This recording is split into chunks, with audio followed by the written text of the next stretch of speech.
Hello guys, I am so excited to try this Jnice badminton string. It's JS66, so it's their version of Nanogy Ti.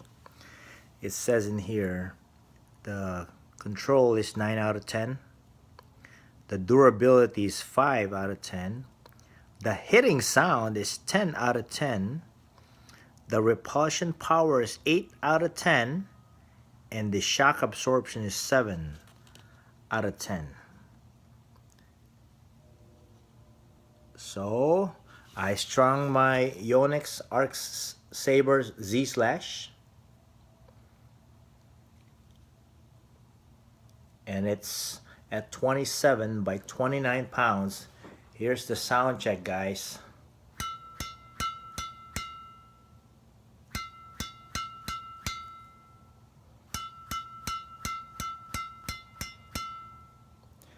Very thin. I'll let you guys know how it feels.